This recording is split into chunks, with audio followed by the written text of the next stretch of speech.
लेकिन आज दिसंबर शिबू सोरेन जिंदा है, आज वह स्वस्थ है, लेकिन हम उनके स्वास्थ्य की कामना करते उनसे एक सवाल पूछेंगे कि गुरुजी बताइए कि इसी दिन के लिए आपने झारखंड राज्य लग लिया था, आपने झारखंड राज्य क्या केवल अपने पुतोह लोग को विधायक बनाने के लिए लिया था? इस बात को उत्तर दीजिएगा गुरुजी, यदि आपके कानों तक मेरी आवाज आ रही है। आज बगल में माननीय मुख्यमंत्री की अर्धांगिनी बैठी है जो गांडे की विधायक है, वो एक महिला विधायक है, इसलिए हम महिला पर विशेष टिप्पणी नहीं करेंगे, उन पर कोई छीटाकशी नहीं करेंगे, लेकिन वो मंचों पे आती है और अपने भाषणों में बार बार 1000 रुपए का जिक्र करती है कि हमने मैया सम्मान योजना दिया 1000। ऐसा लगता है उन्होंने हमें खैरात दिया है, हमें भीख दिया है। बड़ा दुर्भाग्य कि कोई 1000 रुपया देकर इस प्रकार से महिमा मंडन करता है। आज मैं माननीय मुख्यमंत्री, उनकी अर्धांगिनी, चूंकि दोनों सरकार में दोनों सम्मिलित है, मैं उन्हें साफ साफ कहूंगा 1000 नहीं, आप 500 रुपया देके वोट ले जाइए, लेकिन हमारा एक शर्त होगा, आपके परिवार में 4 विधायक है, आप डिसाइड कर लीजिए एक को कौन रहेगा, 3 को इस्तीफा दीजिए, इसका सारा कौन इस्तीफा देगा? कल्पना मैडम इस्तीफा देंगे या बसंत सोरेन जी इस्तीफा देंगे या सीता मैडम इस्तीफा देंगे? हेमंत सोरेन जी बताइए। अरे वाह, ये झारखंड के लोगों को आज भी आप लोग बोका समझ रहे हैं।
सबसे ऐतिहासिक और खूबसूरत जिला गिरी यानी पहाड़ और डी यानी पहाड़ों का क्षेत्र। गिरिडीह यानी पारसनाथ पहाड़ की धरती, गिरिडीह यानी बड़ाकर नदी की धरती। इस गिरिडीह की पावन धरती में दूर दराज से चलकर आए हुए जितने भी हमारे अभिभावक, हमारे माताएं बहनें आज के इस कार्यक्रम को सुनने के लिए, समझने के लिए आए हैं, उन सभी को जो आयु में हमसे बड़े हैं उनको एक साथ प्रणाम करते हैं, और जो आयु में हमसे छोटे हैं उनको हम ढेर सारा आशीष देते हैं। आज के इस कार्यक्रम में मंच में उपस्थित हमारे पार्टी के तमाम केंद्रीय पदाधिकारीगण, हमारे पार्टी के तमाम प्रमंडलीय, जिला, प्रखंड के पदाधिकारीगण एवं सदस्यगण, आज के इस कार्यक्रम में विशेष रूप से इस कार्यक्रम को संचालन करने के लिए, इस कार्यक्रम को आयोजन में भूमिका का निर्वहन करने वाले गिरिडीह की गाई, आज के इस कार्यक्रम में उपस्थित जितने भी हमारे लोकतंत्र के चौथे स्तंभ media, press media, print media, electronics media, digital media तथा अन्य जो स्रोत आए हैं, मीडिया के भाई बहनीगण, उन सभी को अभिनंदन, नमस्कार, आदाब, जोहार पेश करते हैं। आज के इस कार्यक्रम में सुरक्षा के दृष्टिकोण से स्थानीय थाना प्रभारी महोदय और उनके तमाम सिपाही कर्मी जो आज आए हुए हैं, उन सभी का भी जोहार करते हैं, नमस्कार करते हैं, आदाब पेश करते हैं। तो आज गिरिडीह के इस पावन धरती से आप तमाम झारखंड वासियों को यह संदेश देना चाहेंगे। आज जब गिरिडीह की बात याद आती है तो 1980-85 का वो दौर याद आता है जब झारखंड के पितामह विनोद बिहारी महतो को गिरिडीह की जेल में कैद किया गया था। आज वो लम्हा आज भी याद आता है और आज भी हम अपने ताकत से, अपनी हिम्मत से, अपनी एकजुटता से प्रशासन को बताते आते हैं कि आप लाख तानाशाही का परिचय दें, आप लाख हमारे हक अधिकार के बीच जाकर खड़े हो जाए। जब इस मिट्टी के किसी वीर ने चाहा है कि झारखंड के लोगों को उनका हक अधिकार दिलाना है, तो याद रखिएगा वो विनोद बाबू का दौर था जब इसी गिरिडीह के जेल में पहली बार झारखंड के इतिहास में नारा लगा था कि जेल का ताला टूटेगा, विनोद बिहारी छूटेगा। और आनंद फानन में तत्कालीन एसपी महोदय को विनोद बिहारी महतो को दूसरे जेल में शिफ्ट करना पड़ा। वो दौर था गुरुजी विषम गुरु शिबू सोरेन का, वो दौर था कॉमरेड ए.के. रॉय का।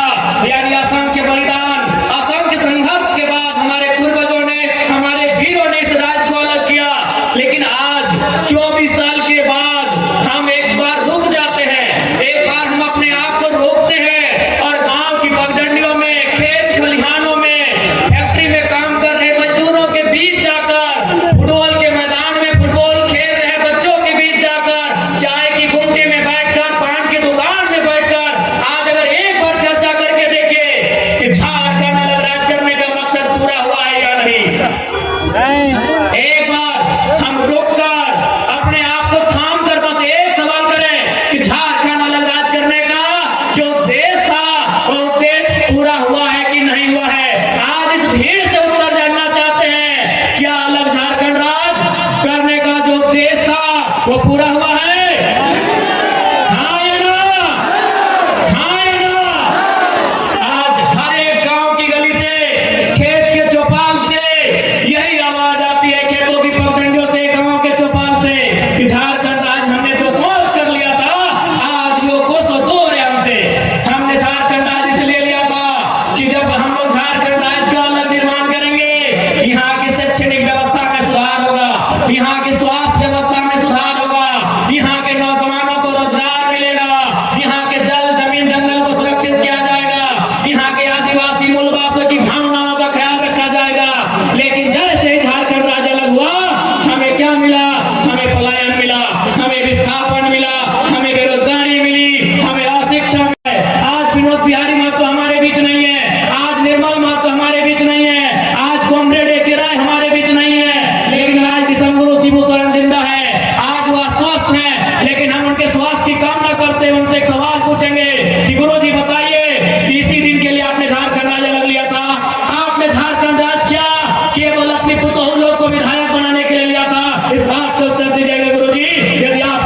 बात को याद रखिएगा।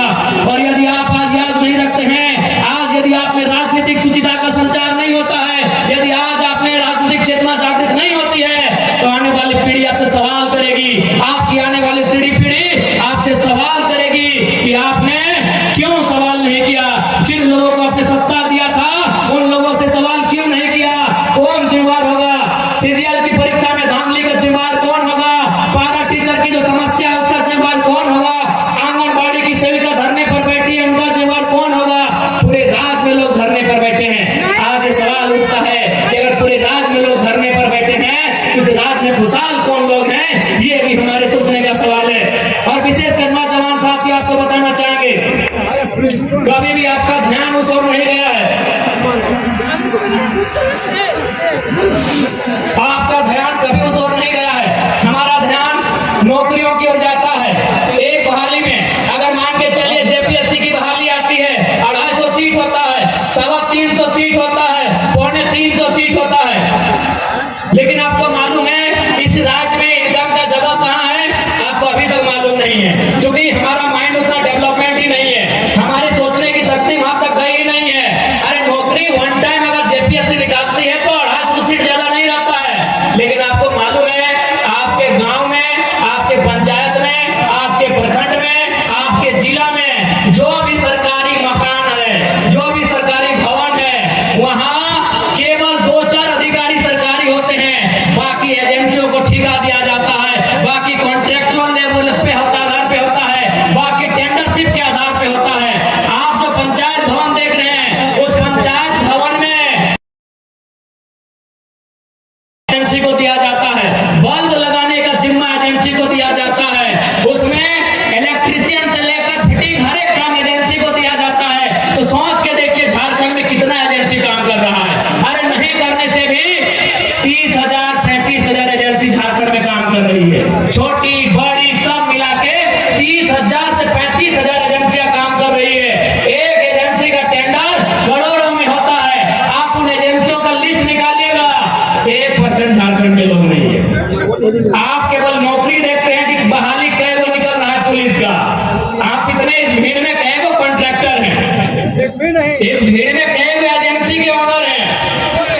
आपकी जानकारी के लिए बता दें, आपके बगल में कोई सरकारी स्कूल होगा, हाई स्कूल होगा या +2 होगा, वहां का प्रिंसिपल सरकारी है, वहां का फिजिक्स का टीचर सरकारी है, वहां के केमिस्ट्री का टीचर सरकारी है। लेकिन आपको जानकारी होना चाहिए आईटी, टीटी और स्पोर्ट टीचर सरकारी नहीं है। आईटी का टीचर सरकारी नहीं है, टीटी का टीचर सरकारी नहीं है, स्पोर्ट टीचर सरकारी नहीं है। और आपको यह भी जानकारी होना चाहिए कि आईटी और टीटी का टीचर एग्जाम लिख के नहीं आते हैं, एजेंसी के थ्रू आते हैं। वो एजेंसी भी आपकी नहीं है, वो टीचर भी आपका नहीं है। आज तक झारखंड का ध्यान गया ही नहीं है। झारखंड के नौजवान नौकरी के, ठीक है नौकरी अच्छी बात है, हमारी भी पहली प्राथमिकता नौकरी होती है, लेकिन आप एजेंसी को भूल रहे हैं, आप टेंडरशिप को भूल रहे हैं, आप ठेकेदारी को भूल रहे हैं। अरे पैसा वहां है, वीडियो की तनख्वाह क्या है? 50,000, 1 लाख है। चलिए 1 लाख मानते हैं, चलिए मान लेते हैं बढ़िया पदाधिकारी की तनख्वाह 1 लाख है, तो 12 महीना में 12 लाख, यानी 1 साल का 12 लाख। वो नौकरी कितना करेगा? 30 साल। कितना? 30 साल। 12 को 30 से गुना करिए, 3.6 करोड़। क्या कैलकुलेशन सही है? 3.6 यानी 3.6 करोड़। यानी एक वीडियो, एक बढ़िया रैंक का ऑफिसर अपने जीवन काल में कितना पैसा कमा रहा है? 3.6 करोड़। आपको जानकारी होना चाहिए, एक छोटा एजेंसी करोड़ों का बजट एक बार में, हमको लगता है एक बार जब वो लेती है करोड़ रुपए बचत कर लेती है। आज तक किसी लीडर ने आपको इस ओर लेके नहीं गए हैं, कोई लीडर नहीं, किसी को मतलब नहीं है। आप कहीं चले जाइए, आप अस्पताल में चले जाइए, स्वास्थ्य केंद्रों में डॉक्टर सरकारी हो सकता है, डॉक्टर